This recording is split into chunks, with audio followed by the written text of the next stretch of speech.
El último adiós. Toda mi historia ocurrió en el año de 1991. Por aquel entonces tenía 20 años para cumplir 21. Mi abuela, que vivía con nosotros, se rompió la cadera al caerse de una silla. Tenía 91 años, por lo que los médicos dijeron que no se le podía operar, y quedó recluida a pasar lo que le quedaba de vida en la cama.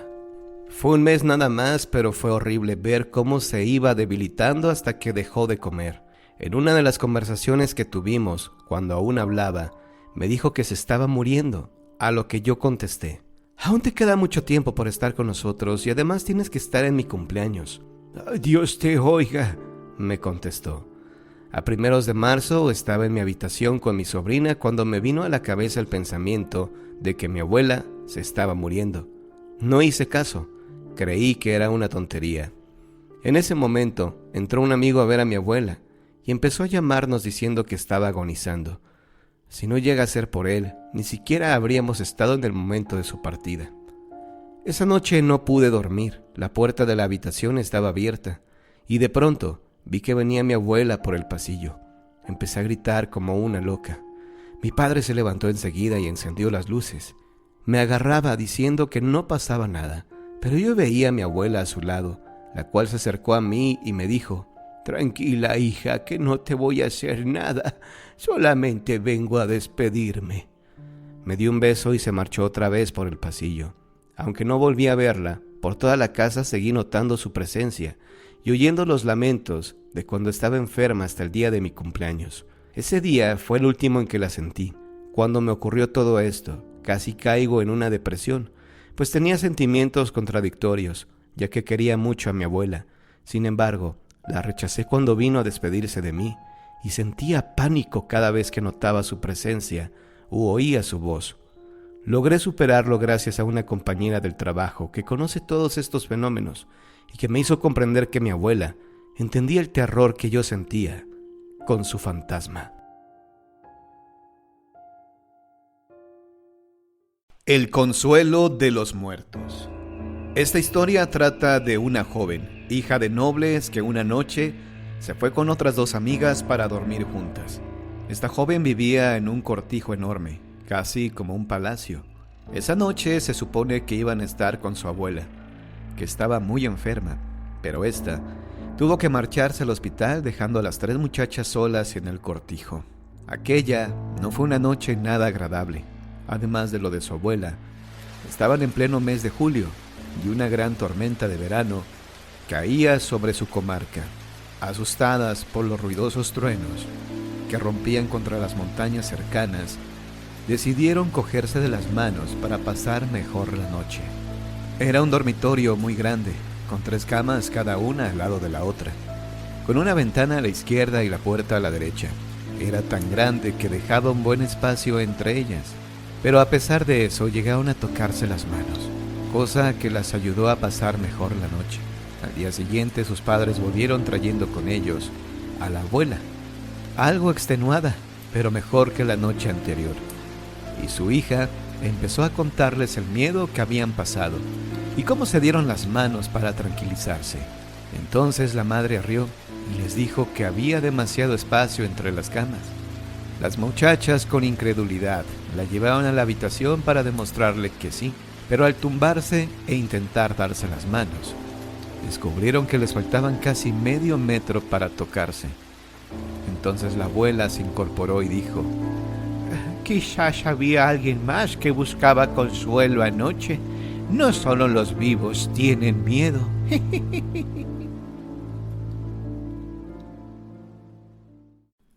La habitación de arriba.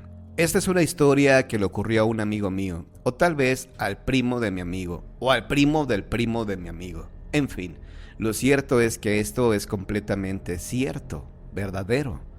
Todo ocurrió durante una fría noche de invierno, cuando Malena, una universitaria de 19 años de edad, tuvo que hacer las veces de canguro para conseguir algo de dinero.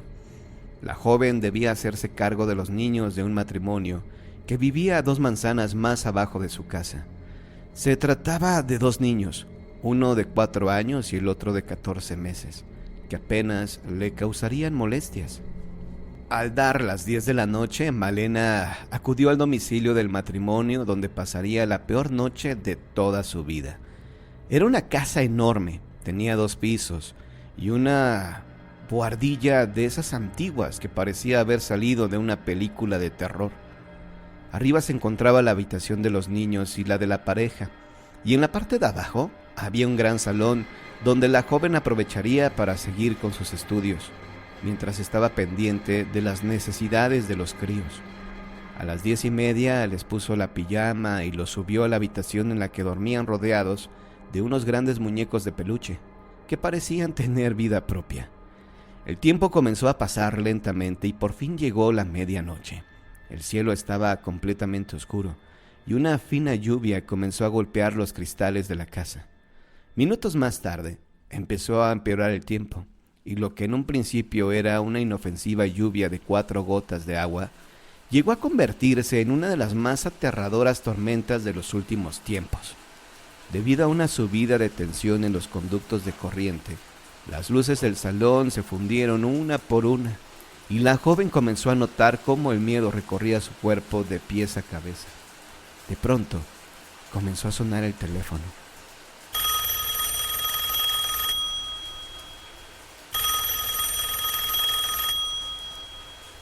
La muchacha corrió a cogerlo, pensando que se trataría del matrimonio, pero no fue así. Al otro lado del teléfono podían escucharse los gemidos de un hombre que parecía querer asustarla. Era una voz profunda y tétrica, realmente aterradora.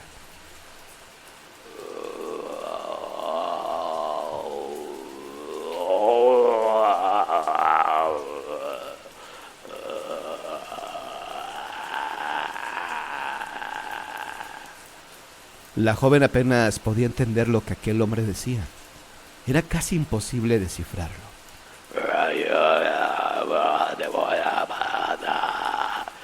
El miedo la envolvía cada vez más y la voz de este personaje se hacía más aterradora.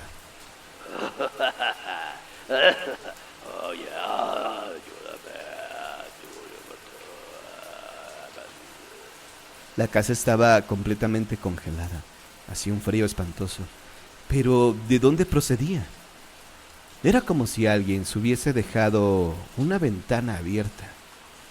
Pero ella ya se había asegurado de cerrarlas todas antes de acostar a los niños.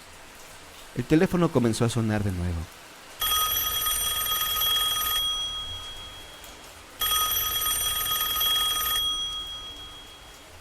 En ese mismo instante, los críos comenzaron a gritar de una forma agonizante.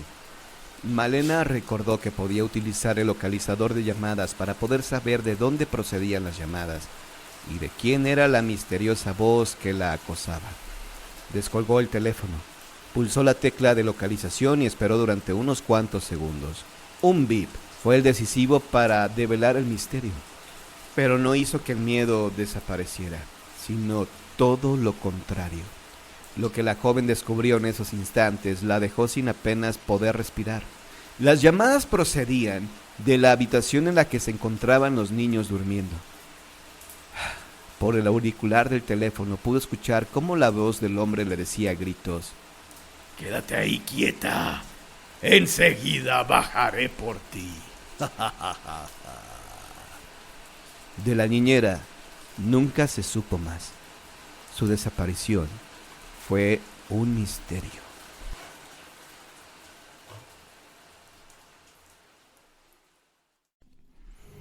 La maldición del cura.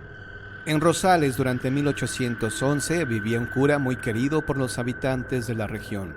Cuentan que el padre José María Carrasco, quien andaba por los 60 años, aunque respetado por toda la gente del pueblo, era muy celoso guardián de las buenas costumbres que enseñaba la iglesia por aquellos años de principios del siglo XIX. Al padre lo rodeaban muchas envidias, pues don Chema era el deshacedor de ofensas en el pueblo y metía su religiosa nariz en todos los conflictos, lo que le acarreó la enemistad de muchos, en especial del alcalde. La gota que derramó el vaso fue la llegada al pueblo de un señor llamado don Antonio Ampudia, quien vino con su esposa, la cual se daba aires de marquesa sin serlo, además de 4 hermosas hijas que hicieron perder la cabeza a todos los muchachos en Santa Cruz. También llegó con ellos el hijo de la familia, Tomás, un joven parrandero a más no poder. El comportamiento de esa familia causó todo un revuelo, pero el cura, quien se había mantenido al margen, se metió cuando Tomás se enredó en amoríos con Lucita Torres, la más querida ahijada del religioso. Entonces se generó un combate que dividió al pueblo y el escándalo estalló cuando el gobernador de la Nueva Vizcaya mandó a un visitador para que se informara acerca de los supuestos hechos relatados en una carta en la que se acusaba al padre Carrasco de conspirador. El tal visitador, llamado don Francisco de la Serna, fue a hablar con el cura para aclarar el caso. La velada se prolongó hasta las 3 de la mañana y como había bebido demasiado vino, no pudo irse, así que tuvo la mala suerte de aceptar la invitación del párroco para quedarse a dormir en la casa parroquial. A la mañana siguiente, todo parecía normal, pero al ir al cura al despertar a la visita, lo encontró muerto, sin poder darle el auxilio, pues en el sueño había fallecido. Se sabe que al parecer fue de un ataque cardíaco. Pronto la ponzoña de la gente comenzó a acusarlo, enviándole una carta al gobernador afirmando que el párroco era el asesino. Se dijo que Francisco de la Serna había sido envenenado por don Chema Carrasco, así que el gobernador lo mandó a encarcelar. La admiración hacia el párroco pronto se transformó en odio. El padre fue atacado por todos los civiles, por eso, sin soportar más su ira, dijo: «Pueblo malagradecido, yo los maldigo. Ni el polvo de su tierra deseo que me acompañe más. Que el santo Dios Todopoderoso los condene al fuego». Carrasco fue conducido por un soldado que le llevó hacia la capital del estado. Lo había montado en un burro, con la cabeza viendo a la cola del animal. La multitud que salió a verlo en la calle lo rodeó con burlas e insultos. El cura lloraba y se le veía realmente triste. Dicen que desde que el padre fue expulsado de la villa de Santa Cruz de Tapacolmes, hoy Rosales, en ese poblado se respiraba muerte. Cuentan que se hablaba en voz muy baja, como si se temiera molestar a algún enfermo. Los jóvenes suspendieron sus rondallas, el carnaval no tuvo a nadie interesado en participar, y el miércoles de ceniza, cuando el nuevo clérigo marcaba a los fieles, las mujeres lloraban sin saber por qué, y los hombres se sentían muy deprimidos. Entonces llegó el día fatídico en el que muchos habitantes de Santa Cruz vieron cumplida la maldición del padre. Ese viernes de Dolores el templo se llenó de feligreses. Alguien había construido un ramaje de pinos sobre el altar para adornar la celebración. La Virgen Dolorosa desclavaba las manos del Cristo crucificado con angustia. Vinieron de todos los ranchos, los vecinos del pueblo estaban ahí. No cabía nadie más en el templo. Parecía que la gente había asistido para cumplir la expiación de alguna culpa muy grande. Una de las velas se dobló y la llamita alcanzó un tronco resinoso. El fuego se multiplicó hasta alcanzar el techo de madera, que de inmediato ardió también. Todo ocurrió muy rápido. La gente, apretujada, no podía salir y la lumbre hizo presa a la multitud. Gruesas gotas de resina caían sobre las personas y se incendiaban en sus ropas en medio del terror más profundo. Todos adentro querían salir y los de afuera luchaban por entrar para salvar a sus seres queridos. Era un infierno.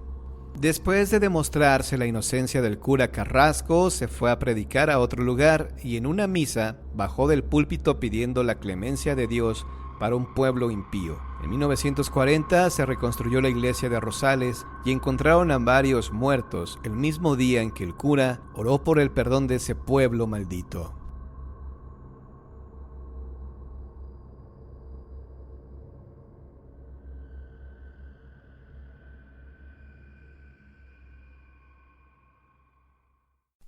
Las monedas de oro. Hay una antigua casa del centro de la ciudad que se dice está encantada y cuenta que en ella hace mucho tiempo vivía una familia acomodada que tenía una hija pequeña y varias criadas a su servicio. Una noche, mientras la niña dormía, escuchó unos ruidos en el pasillo. Abrió lentamente la puerta de su cuarto para mirar el pasillo que comunicaba los cuartos. enormemente largo y oscuro, lleno de cuadros y enlosado. Al final del pasillo la niña vio lo que parecía un niño de su edad levantando una de las losetas y metiendo algo dentro de un hueco en el suelo. La niña no podía creerlo, lo que vio relucir en la mano del muchacho al pasar por la tenue luz que entraba por la ventana eran monedas de oro. Cuando el niño se fue, ella salió y se dirigió hacia ahí. Entonces apareció una de las criadas con una vela enorme, que también había visto lo que había pasado y quería sacar partido. Decidieron que no dirían nada a nadie. Todas las noches se acercarían con la ayuda de la luz de la vela y levantarían la loseta y sacarían las monedas hasta acabarlas. Todas las noches, la niña se metía en el hueco bajo la loseta e iba dando monedas a la criada, quien las iba guardando en un enorme saco. Las noches pasaban y aquel tesoro parecía no acabarse nunca. Cada noche que pasaba la vela iba consumiéndose más y más, pero las monedas seguían saliendo a pares y no querían dejar ninguna. Una noche, en medio de su labor, la vela comenzó a parpadear haciendo amagos de apagarse. La criada le dijo a la niña que saliera del hueco, que ya tenían el dinero de sobra. La niña le hizo caso y abandonó el escondrijo, pero en el último momento una moneda cayó del saco al hueco, y en un acto de avaricia, y sin pensárselo siquiera, la muchacha se metió de nuevo en el hueco. La criada intentó agarrarla, pero no pudo, mientras le gritaba que por favor saliera de ahí y dejara la moneda. Pero en medio de ese griterío la vela terminó de apagarse. En el momento justo en que el último rayo de luz salió de la vela, la loseta se cerró ante los ojos de la criada, dejando a la niña adentro. La criada decidió no decir nada a nadie. Los padres dieron a la niña por desaparecida y el tema se fue olvidando con el tiempo. Pero aún adentro de esa casa se siguen oyendo los gritos de auxilio de la niña que repite noche tras noche en el pasillo. ¡Por favor! ¡Socorro! ¡Sáquenme de aquí! Incluso la policía ha acudido multitud de veces ante la llamada de los vecinos que oyen voces pidiendo ayuda. Pero al llegar al viejo caserón, lo único que encuentran es una vela vieja y consumida, puesta justo en el centro de una loseta.